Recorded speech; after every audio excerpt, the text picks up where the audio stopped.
작년 10월에 결혼한 우리 큰애 예지가 아이를 가졌습니다. 아니, 박수 칠 일은 아닙니다. 그야말로 아이가 아이를 가졌습니다.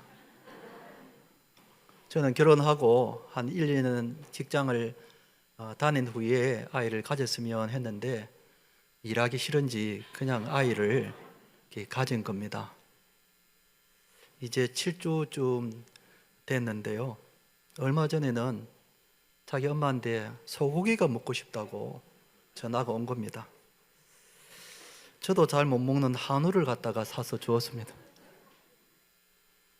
벌써 이 뜻을 한다고 그래서 여러 번 저희 집에 와가지고 밥을 이렇게 먹고 가곤 그래 했습니다.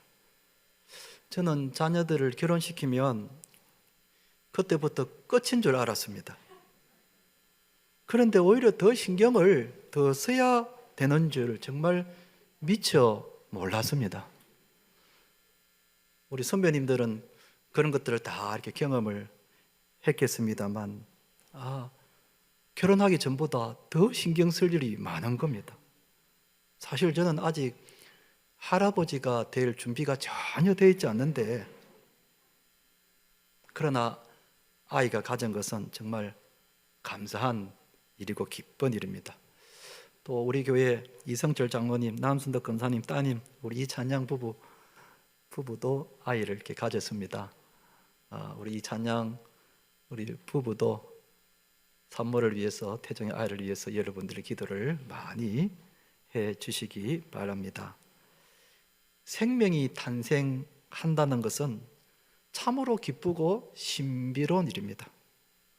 물론 우리가 생물학적으로 한 생명이 어떻게 탄생하는지에 대해서 우리가 배워서 알고 있지만, 그래도 한 생명이 탄생한다는 것은 참으로 기쁘고 감사하고 신비로운 일입니다.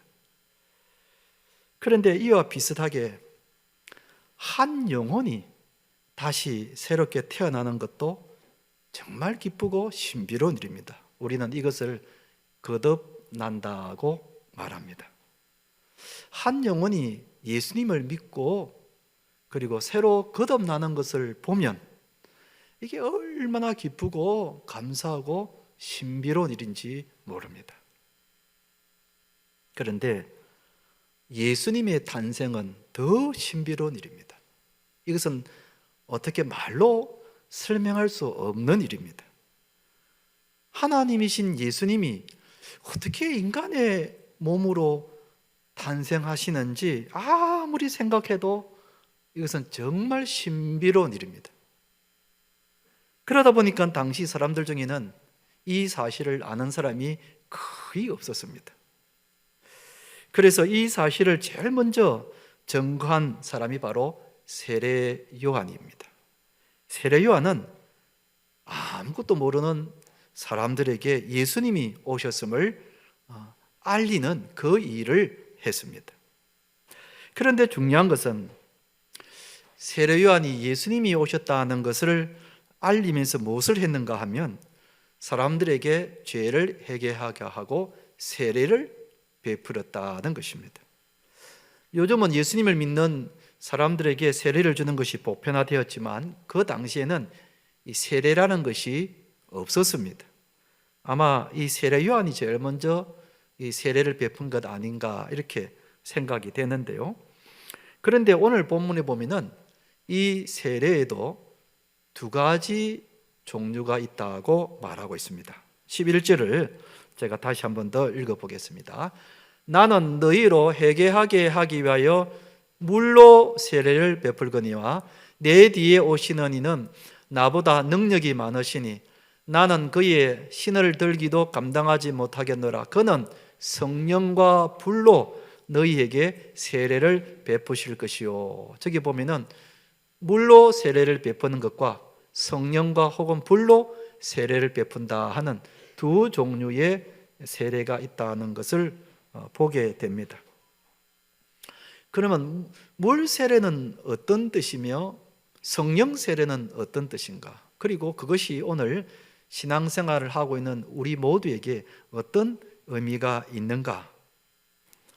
오늘은 세례 요한의 물 세례에 대해서 그 의미가 무엇인지 말씀드리고, 다음 주에는 예수님의 성령 세례에 대해서 말씀을 드리고자 합니다. 사랑하는 성도 여러분, 오늘 이 세례 요한의 물 세례의 의미가 무엇인지, 그리고 그것이 오늘 나에게 어떤 의미가 있는지 하는 것을 우리가 자세히 알고 우리의 신앙이 더욱 성숙해지고 자라게 되기를 주님의 이름으로 축원드립니다. 물 세례가 무엇인가? 그것은 내가 죄인임을 깨닫는 것이다 하는 것입니다. 내가 죄인임을 깨닫는 것이다. 세례 요한은 당시 유대인들에게 세례를 주면서 이렇게 말했습니다. 11절 앞부분에 보면 나는 너희로 회개하게 하기 위하여 물로 세례를 베풀거니와 그랬습니다. 회개하게 하기 위해서 물로 세례를 준다, 이렇게 말씀을 했습니다. 당시 세례 요한은 사람들에게 회개하라고 외쳤습니다. 그러자 사람들이 세례 요한의 설교를 들으면서 무엇을 느꼈는가 하면 마치 자기의 죄를 옆에서 보는 것 같이 생생하게 느꼈다는 겁니다. 지금까지 자기가 이 세상에 살면서 지은 모든 죄들이 하나씩 하나씩 드러나기 시작한 것입니다. 마치 영화 필름을 보는 것 같이 자기의 죄가 눈앞에 하나씩 하나씩 지나가는 것을 보기 시작한 것입니다. 그러자 그들은 통곡을 하며 회개하기 시작했습니다. 그리고 회개하는 표시로 세례를 받았습니다. 그러니까 요한의 물 세례는 회개의 표시로 받았다고 할 수가 있겠습니다. 그러나 세례를 받았다고 해서 다 끝난 것인가? 그건 아니라는 것입니다. 단지 회개했다는 그 표시로 받았을 뿐이다 하는 것입니다. 예를 들어서 마라톤 경기를 할 때에 선수들이 마라톤 출발점에서 뛰어서 이제 반환점을 돌게 되면은 거기에 기다리고 있는 마라톤 관계자들이 선수들에게 이 손목에 도장을 찍어줍니다. 이 도장의 의미는 이 선수는 반환점을 통과했다 하는 그 확인을 해주는 그런 표시인 것입니다. 그러나 선수들이 반환점을 돌고 도장을 받았다고 해서 다 한 것인가? 그건 아니죠. 이제 또 남아있는 코스를 향하여 계속해서 달려가서 꼬링 전까지 꼬링을 해야 마라톤이 끝이 나는 것입니다. 그런 것 같이 내가 물 세례를 받았다고 해서 다 한 것인가? 그건 아니라는 것입니다. 물 세례를 받았다면 그 다음에 내가 또 받아야 할 것이 있다는 것입니다. 그것이 무엇인가? 세례 요한은 물 세례를 받은 자에게 이런 말을 했습니다. 다시 11절 보면은 나는 너희로 회개하게 하기 위하여 물로 세례를 베풀거니와 내 뒤에 오시는 이는 나보다 능력이 많으시니 나는 그의 신을 들기도 감당하지 못하겠노라. 그는 성령과 불로 너희에게 세례를 베푸실 것이요 그랬습니다. 내 뒤에 엄청난 능력을 가지신 분이 오시는데 그분이 물 세례를 받은 자들에게 다시 세례를 주시는데 그것이 바로 성령 세례요 불 세례라는 것입니다. 물 세례를 받은 사람에게 주님이 성령 세례를 주신다는 것입니다. 이것은 마치 구약 시대에 이스라엘 백성들이 출애굽할 때에 문설주에 어린 양의 피로 표시를 해 놓으면 그 뒤에 천사가 와서 그 집은 구원을 해 주는 것과 같다고 할 수가 있습니다. 물 세례를 받은 자에게 주님께서 다시 성령으로 세례를 부어 주신다는 것입니다. 이 성령 세례를 받아야 비로소 사람이 거듭날 수가 있는 것입니다. 그러니까 말씀을 듣고 자신의 죄를 자백하고 회개하여 세례를 받으면 그 다음에 주님께서 성령으로 세례를 주시는데 이 성령의 세례를 받아야 그 사람이 다시 거듭난다는 것입니다. 여러분, 우리가 물 세례를 받은 것으로 끝난 것이 아니라 그 다음에 성령 세례를 받고 거듭나야 한다는 것입니다. 사람이 어떻게 거듭나는가 하는 이 거듭남의 과정에 대해서는 정확하게 설명하기가 참 어렵습니다. 어떤 사람은 예수님을 믿자 말자 바로 이 거듭남을 체험하는 사람이 있는가 하면, 어떤 사람은 교회에 다닌 지 오랜 후에 비로소 이 거듭남을 체험하는 사람도 있습니다. 또 어떤 사람은 예수님을 믿다가 한동안 교회를 떠나 세상 가운데서 타락한 삶을 살다가 다시 회개하고 돌아왔는데 그때 성령의 역사하심을 받아서 거듭남을 체험하는 그런 사람도 있습니다. 그러나 그것이 때가 언제인지 방법이 어떠한지는 우리가 다 설명할 수 없지만, 분명한 것은 주님이 성령 세례를 주시면은 자신의 죄를 회개하는 마음을 갖게 된다는 것입니다. 저는 고등학교 때 이것을 체험을 했었습니다. 고등학교 시절에 교회에서 고등부 기도회가 매주 토요일마다 있었습니다. 제가 오후 2시쯤으로 생각하는데요, 2시가 되면은 고등부실에 모여가지고 때로는 전도사님이 인도하시기도 하고 때로는 회장이 인도하기도 하고, 아무튼 무슨 특별한 기도회가 아니고 무슨 특별한 강사가 와서 기도를 인도한 것이 아니고 그날 평범한 그런 고등부 학생들의 기도의 시간이었습니다. 그때 그 기도에 참석을 그날 하게 되었는데, 갑자기 기도하는데 큰 기운 같은 게 제 어깨를 통해서 제 마음속에 밀려오는 겁니다. 어떻게 말로 설명할 수 없는, 이것이 어떤 건가 하고 말로 설명할 수 없는 큰 기운 같은 게 제 마음속에 싹 밀려오더니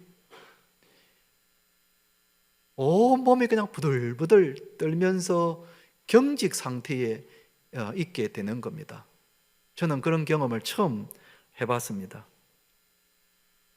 몸이 그냥 뻣뻣하게 이렇게 굳어가는 것입니다. 그러면서 그 순간 어떤 일이 일어나는가 하면은, 제가 하나는 죄인이라는 것을 깨닫게 해주는 거예요. 제 앞에 제가 태어나서 기억할 수 있는 모든 죄들은 마치 영화 화면을 보듯이 제 앞으로 지나가기 시작하는데, 저는 그것을 보는 순간 제가 얼마나 큰 죄인인지, 간악한 죄인인지 도무지 그 의자에 앉아 있을 수가 없어서 무릎을 꿇고 기도하기 시작하는데, 그 앞에 보여주는 그 죄가 어릴 때 동생 과자를 내가 빼앗아 먹은 거라든지, 동생을 때린 거라든지, 부모님 말 안 듣고 거짓말 한 거라든지, 엄란한 생각을 가진 거라든지, 아무튼 제가 지었던 모든 죄들이 하나같이 제 앞으로 지나가는데 제가 이걸 감당할 수가 없는 거예요. 내가 얼마나 간악한 죄인인가 감당할 수가 없는 거예요. 그러니까 그냥 막 마룻바닥에 주저앉아서 통곡을 하기 시작합니다. 막 그냥 흐느끼는 정도가 아니라 막 통곡을 하며 가슴을 치며 막 펑펑 울었습니다. 같이 기도하는 친구들이 무슨 일인가 하고 놀래가지고 다 도망가 버리고, 저 혼자 남아서 몇 시간인지, 해가 질 무렵까지 기도했으니까 몇 시간인지 그 바닥에 앉아서 기도를 하는데 얼마나 제가 큰 죄인인지.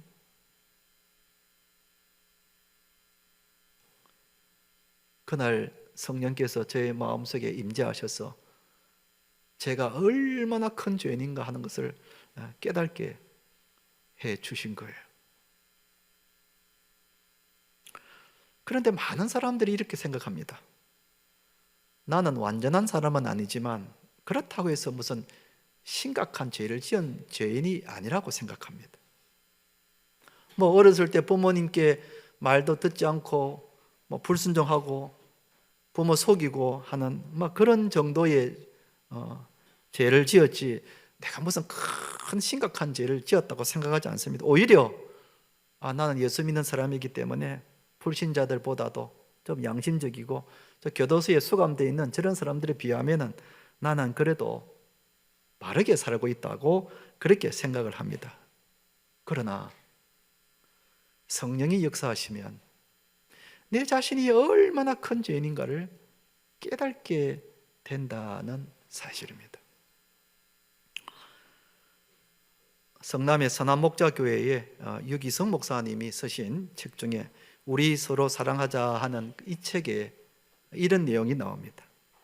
미국의 폴 워셔라는 유명한 부흥사 목사님이 계시는데, 이 목사님이 하루는 미국의 어느 교회에서 집회를 하는데 9살쯤 되는 남자아이가 이 강대상 앞으로 훌쩍훌쩍 울면서 부들부들 떨면서 걸어 나오는 것입니다. 그래서 목사님이 물었습니다. 왜 나왔냐 하니까 이 아이가 목사님께 이렇게 물었다고 합니다. 목사님, 저 같은 사악한 자도 용서받을 수 있나요? 9살짜리 남자아이가 목사님, 저같이 사악한 죄인도 용서받을 수 있나요? 하고 묻더랍니다. 그래서 목사님이 이 아이가 무슨 큰 죄를 지었는가 하고 물었답니다. 얘야, 내가 무슨 죄를 지었느냐 그랬더니 엄마 말을 안 들었다는 겁니다. 엄마 말을 잘 안 들었다는 겁니다. 여러분, 이 아이의 말을 들으면 우리가 아이고 그 녀석 참 기특하고 귀엽다 그렇게 생각할 겁니다. 엄마 말을 안 들은 것 때문에 나 같은 사악한 아이도 용서받을 수 있나고 이렇게 말하는 그 아이를 보면 많은 사람들이 아이고 얘 참 귀엽다 그렇게 생각을 할 겁니다. 그런데 폴 월서 목사님이 그 순간 성령님께서 이 아이를 통해서 그날 집회에 참석한 어른들에게 나타내고자 하는 메시지가 있다는 것을 순간 느끼게 되었다 그럽니다. 거기에 앉아있는 많은 사람들이 그렇게 생각합니다. 아니, 엄마 말을 듣지 않는 아이가 무슨 큰 대단한 죄인가? 무슨 그게 사악한 죄인가? 다 뭐 애들은 엄마 말을 듣지 않는 게 뭐 보통이지 그게 무슨 사악한 죄인가? 이렇게 생각하는 사람들이 대부분이라는 겁니다. 그러나 엄마 말을 잘 듣지 않은 이 9살 된 아이의 죄는 분명히 지옥 갈 죄라는 겁니다. 여러분 잘 들으세요. 아이가 엄마 말을 듣지 않는 그 죄가 지옥 갈 죄라는 겁니다. 우리는 무슨 심각한 죄, 흉악한 죄를 지어야 지옥 간다고 생각합니다. 그런데 여러분 한번 보십시오.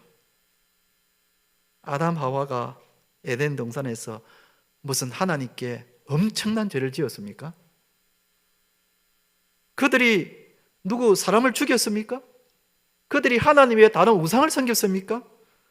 아니면 아담이 무슨 다른 여자와 음행을 했습니까? 물론 그때는 다른 여자가 없었습니다만은 뭐 그런 흉악한 죄를 지었습니까? 아닙니다. 그들이 지은 죄는 단지 하나님 말씀을 듣지 않았다는 겁니다. 하나님 말씀을 듣지 않았다는 겁니다. 선악과 열매를 따먹지 말라 하신 하나님의 말씀을 듣지 않은 그 죄가 지옥 갈 죄라는 겁니다. 여러분, 아담 하와가 지은 죄나 그 9살짜리 아이가 엄마 말을 듣지 않는 죄와 뭐가 다릅니까? 우리는 무슨 심각한 죄를 지어야 지옥에 간다고 생각합니다. 그러나 성경은 죄 하나만 지어도 지옥 간다고 말합니다. 그런데 그 집회 자리에 있었던 많은 어른들이 자신은 그 심각한 상태에 있다는 것을 모르고 있는 겁니다. 그래서 성령께서 이 9살짜리 꼬마를 통해서 우리가 하나님 앞에서 얼마나 큰 죄인인가 하는 것을 깨우치기 위해서 성령께서 그 아이를 불러낸 겁니다. 부흥시대의 그 기록을 찾아보면 어린 아이들이 하나님 앞에서 애통하게 자복하면서 자신이 죄인이라고 회개하고 자기를 용서해달라고 기도하는 역사가 많이 있었다는 것을 보게 됩니다. 이것이 바로 성령의 역사라는 것입니다. 여러분, 성령이 역사하시면은 어린 아이든 어른이든 할 것 없이 내 자신이 지옥 갈 죄인이라는 것을 깨닫게 된다는 것입니다. 내가 얼마나 하나님 앞에서 흉악한 죄인인가를 깨닫게 된다는 것입니다. 그런데 성경은 죄라고 하는 것이 어떤 행위나 행동만을 말하지 않습니다. 마음에 품은 것도 죄라고 말하고 있습니다. 남을 죽이고 싶은 그런 마음, 남을 죽이고 싶은 그런 마음, 여자를 보고 음욕을 품은 것,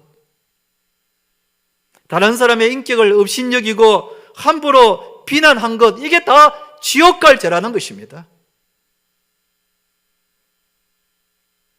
그런데 많은 사람들이 이것이 죄인 줄 모르고 살아가고 있는 겁니다. 여러분, 사실 우리는 얼마나 마음속으로 사람을 많이 죽이는지 모릅니다. 저 사람 죽이고 싶다. 죽일 정도로 미워하고 싶다. 얼마나 우리가 살면서 마음속으로 사람들을 죽이는지 모릅니다. 얼마나 마음속으로 여자를 품고 음욕을 품었는지 모릅니다. 성경에 의하면 이미 가늠한 자라고 말씀하고 있습니다. 마음속에 사람을 미워한 사람은 이미 사람을 죽였다고, 살인했다고 말하고 있습니다. 우리가 얼마나 마음속으로 사람을 비난하고 있는지 모릅니다.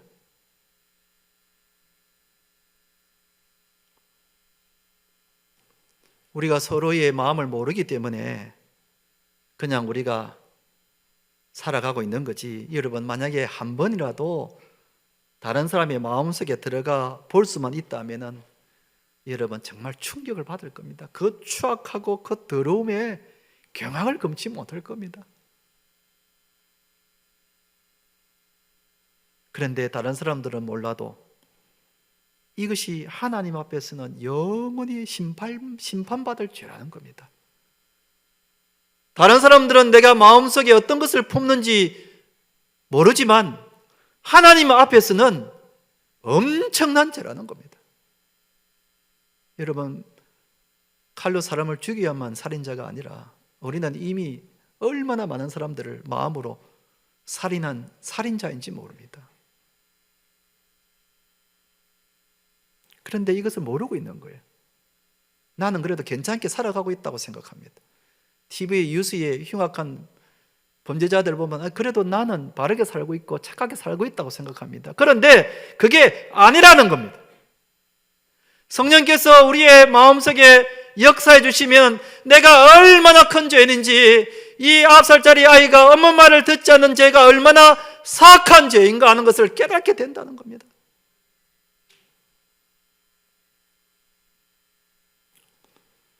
그래서 성령께서 우리의 눈을 열어주시면은 전에는 이것이 죄라고 생각하지 않았던 것들이 그게 다 죄로 떠오르기 시작하는 겁니다.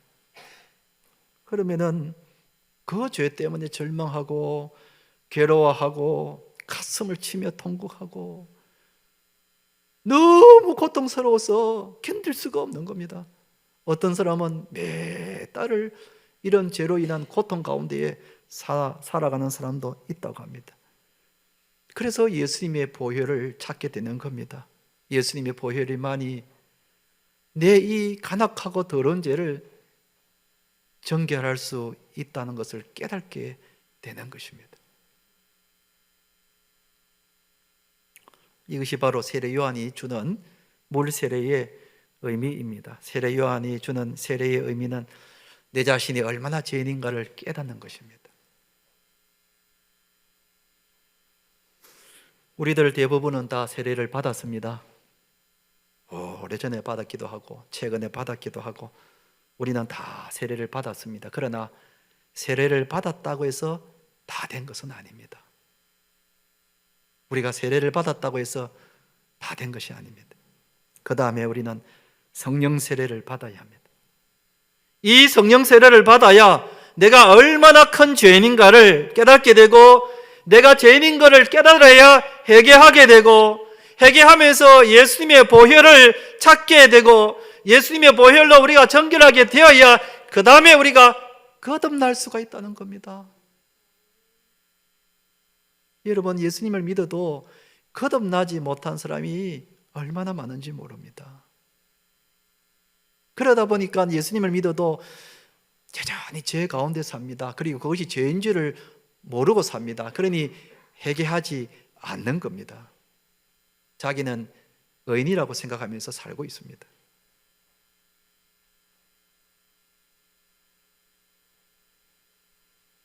안타까운 일입니다.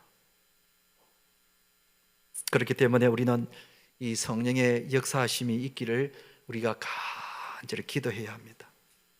우리가 물 세례를 받았지만 그 다음에 주님께서 우리에게 이 성령 세례를 주시도록 우리는 간절히 사모하고 또 그렇게 기도해야 합니다. 성령이 우리 마음을 역사하시면 내가 얼마나 하나님 앞에서 간악한 죄인인지 그 죄를 토하지 않고서는 견딜 수 없는 그런 고통 가운데 있게 되고, 그 순간 예수님의 보혈이 내 자신의 간악한 죄를 용서하게 된다는 것을 깨닫게 되는 겁니다.